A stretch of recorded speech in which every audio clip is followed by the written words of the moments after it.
Good evening. This is the April 3rd, 2018 meeting of the Monroe Zoning Board of Appeals. My name is Jim Wendt. I'm the chairman of the board. I will let the other members identify themselves for the recorded record. Timothy Ramsey. Andrew Marone, alternate. Dominic Benicia, member. Marion Callow, member. Ronald Schneider, member. Will Rest, planner.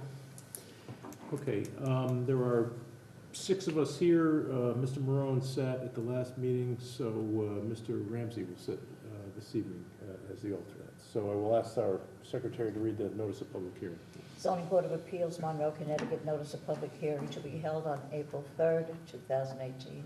In accordance with Connecticut General Statute, Section 8-7D, the Zoning Board of Appeals will hold a public hearing in the Town Hall Council Chambers, 7 Fan Hill Road, Monroe, Connecticut, on Tuesday, April 3rd, 2018, at 7:30 p.m. or soon thereafter concerning the following: ZBA-2018-2, file number 1397, RF1 District, 327 Barn Hill Road, Assessors Map 110, Lot 7. Application of Jack Portino, owner, for an area variance of 3.1.5 to permit a street frontage of 50.15 feet in lieu of the required minimum of 150 feet. Complete details and copies of all related materials associated with the above matter is on file and available for viewing in the Monroe Planning and Zoning Department offices, published in the Monroe Courier on Thursday, March 22nd, 2018, and Thursday, March 29th, 2018. Okay, we will start with 327 Barn Hill Road. Mr. Bjorklund. Thank you, Mr. Wendt. My name is David Bjorklund. I'm president of the firm of Spath Bjorklund Associates. We have offices here in Monroe, and I'm a professional engineer registered in the state of Connecticut. The variance that we're seeking tonight relates to the address of 327 Barn Hill Road, and this is the vicinity map. This is Barn Hill Road, and the reason it wound up with the Barn Hill Road address is it used to be part of what was the map, what formerly had been known as the Massac Farm. And when the Massac Farm was subdivided into several parcels back in 1960, there wasn't, Robin Lane hadn't been constructed. So this was really a parcel that sat out here, but it related to another piece here on Barn Hill Road, and that's why the assessor has, since 1960, assigned it the address of 327 Barn Hill Road. Back in the 1980s, Robin Lane was constructed, and at that point in time, it actually had access to Robin Lane, but the address stayed. It is a vacant piece of property containing 12.3 acres. And the reason why we're here this evening is we had filed an application with the Inland Wetlands Commission. You go to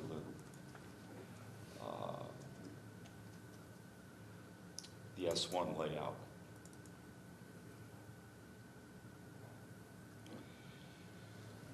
We had filed some time ago an application with the Inland Wetlands Commission to extend Robin Lane in this fashion here, and then create 3 building lots. The shaded areas on the map are classified as inland wetlands.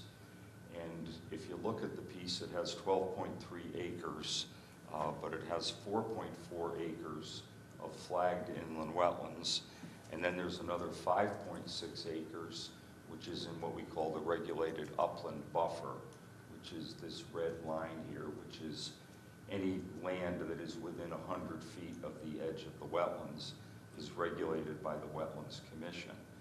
And so you can see that except for this area up here, the most of the piece was in a regulated area subject to the Inland Wetlands Commission. After several meetings with the Inland Wetlands Commission, they forwarded to the Planning and Zoning Commission, and it's in your package, a negative referral for the subdivision of the property, saying that, and it's detailed in their referral, that the construction of the road, the very long driveways, there's a large detention basin here, that all of this construction combined would have a significant impact on the wetlands, and what they were passing along to the Inland Wetlands Commission was that they didn't think that this piece of property should be subdivided in this fashion. So at that point in time, looking at what the alternatives were, we went back and took a look at the history of the property. You could go over to there's a PDF of the record map, I believe this was the original Massac subdivision. It was done in 1960 and was approved by the Planning and Zoning Commission. And this is the lot that we're discussing this evening. You can see when it was subdivided in 1960, there was an old road here. It actually went up all the way to Barn Hill Road. And at one point in time, it had been passable. But along this, so this lot at that point in time had about 1,200 foot of frontage along this old highway. Then what happened subsequently in 1980, Robin Lane was constructed and met the property at this point here. In the 1990s, the town had a program where they abandoned quite a few of these old roads because they were fearful that they would wind up having to construct them or to provide access to pieces of property just like this. There were at least 3 highways that the town undertook to abandon, and their idea was at that point in time was that this piece of property now had access to Robin Lane, and that at some point in the future this could be developed by coming from Robin Lane. But the abandonment was culminated and was filed on the land records. So what we have is we have a piece of property that the Inland Wetlands Commission has relayed to the Planning and Zoning Commission that they don't think it should be subdivided. So we weren't left with too many options because we couldn't construct a road to service the property. So I sat down with Will Agresta and we discussed what the situation was, and we decided that there wasn't a possibility, we couldn't leave the property undeveloped because that would in effect be a taking of the property if we didn't let Mr. Mothino develop the property.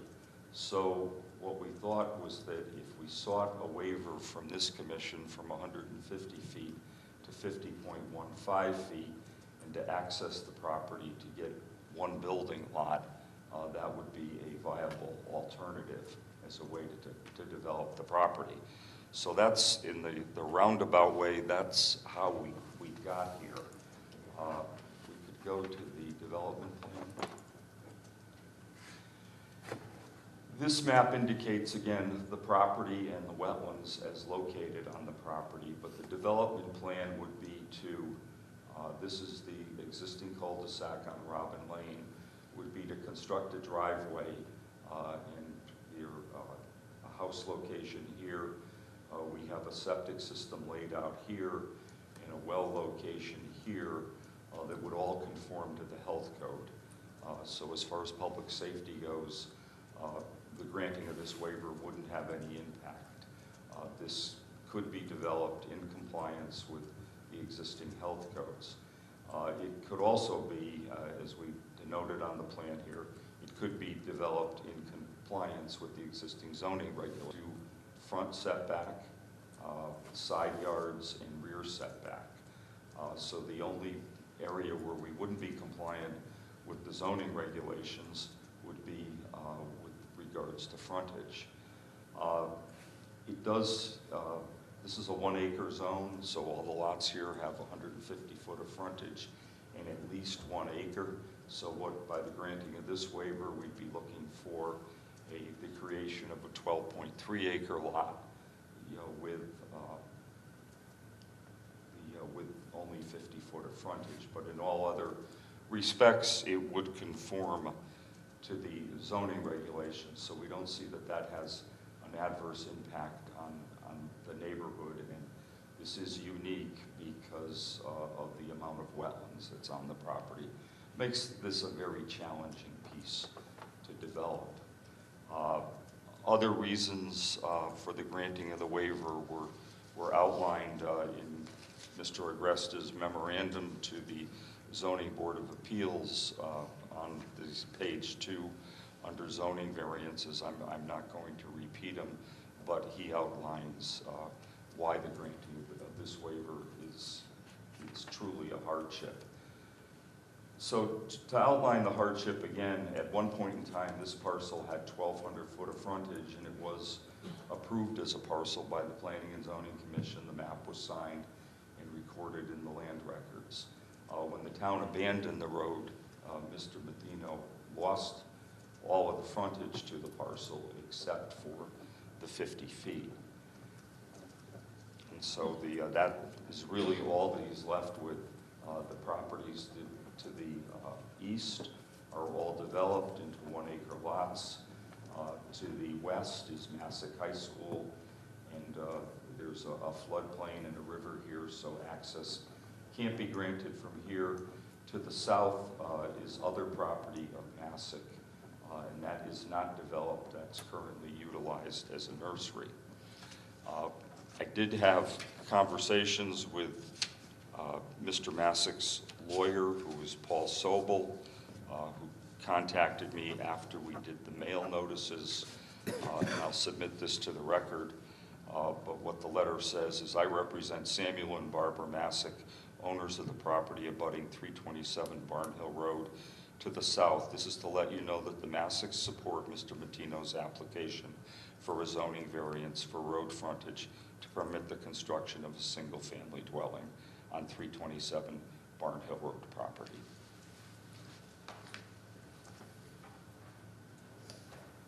Thanks, Doug.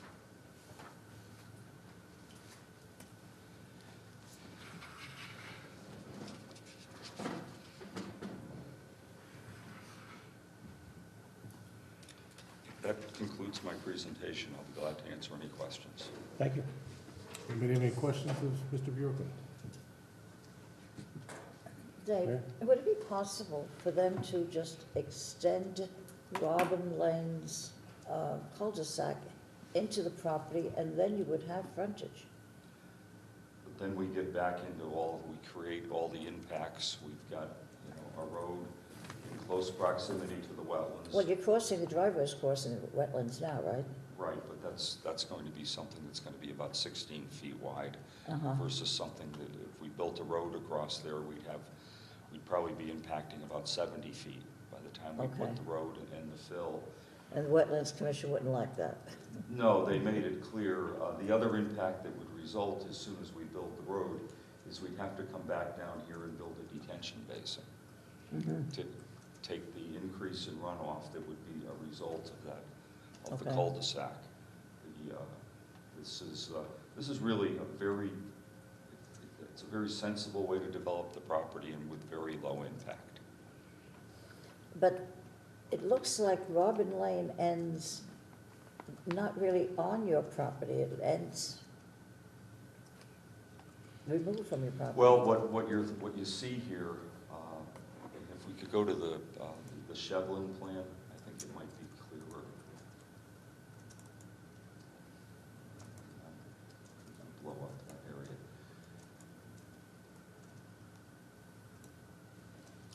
If you can see the Robin Lane, the actual pavement doesn't go. That's the end of the pavement. The end of the right-of-way is right here, which is the edge of the old highway. Okay, And when the road got abandoned, this portion here goes to the town of Monroe, and then this portion here goes to Mr. Mathino. So, yeah, it's you got to get across the old highway. so, but the fact that that belongs to town of Monroe, that there's no problem with that, is there? No, it's my opinion. That's it can be utilized as part of the right-of-way. Okay, I'm not 100% sure, but I think that little sliver there, by the way, when the roads get discontinued, they get split down the middle and they go one half to one owner, the other. So this property here is owned by the town as well as an open space. That parcel ends here, The right-of-way parcel ended here, so this piece goes into the right-of-way, this piece went into the open space. So I would agree with Dave that this is all right-of-way by virtue of the discontinuation.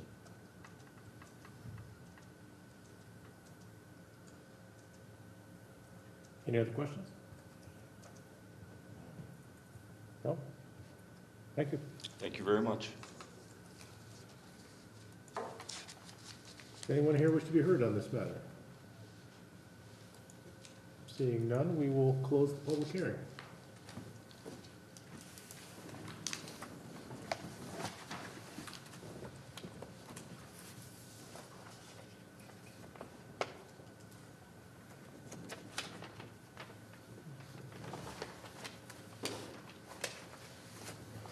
All right, let's see. All right. Next on board would be approval of the minutes of our last meeting, March 6th. There are, let's see, 1, 2, 3, 4. 4 of us here that were at that meeting. So Mr. Monroe was here, can vote on that. So if the 4 of us that were here at that meeting, if you had a chance to take a look at those minutes, if you have, I would entertain a motion on the minutes. Make a motion to approve the minutes as well. I'll second. Mr. Panitia moves to approve, seconded by Mr. Marone. All those in favor of approval of the minutes, say aye. Aye. Aye. They are approved unanimously. Next is a discussion of this application we just heard, 327 Burnhill Road. Comments, questions, motions? And we're back to Tim being seated, correct? Yes, yes, correct.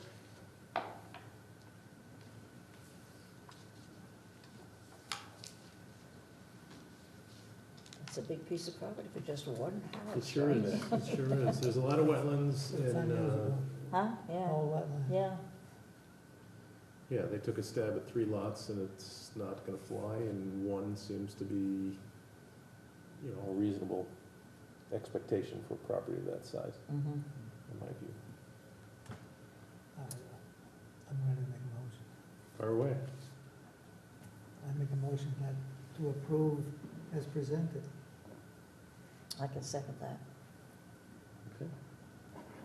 Moved and seconded. Are there any comments or discussion on the motion before we vote?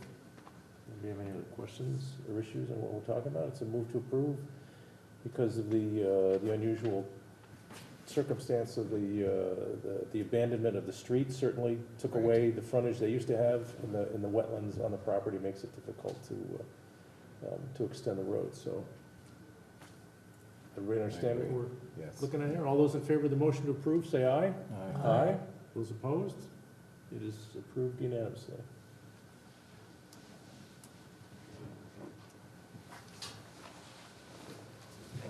Thank you very much. Have a good night. You as well. Any other correspondence or issues we need to discuss, Mr. Agresta? Nothing other than I remind you that probably hear from everybody, I'm sure. Did everyone respond? I did not. I'm gonna be there anyway with my own crew, but, Okay. Yeah, I got Marion. Dominic, did you respond? I'm most likely gonna be there, but I have a couple of business things Okay. right now. Till when do I have the time to respond? and what? You don't necessarily have to be registered, well, you have to be registered for it, so, I'll have to get back to you on that, I'll have to talk to Donna, she's coordinating that for us, she's gonna register everybody. By the end of the week will be on? Yeah, that would be fine. Okay. Yeah, you don't need to register me. I'm gonna be there on behalf Yeah, of that's my fine. own. Anything else? That's it. Great. Thank you all for coming.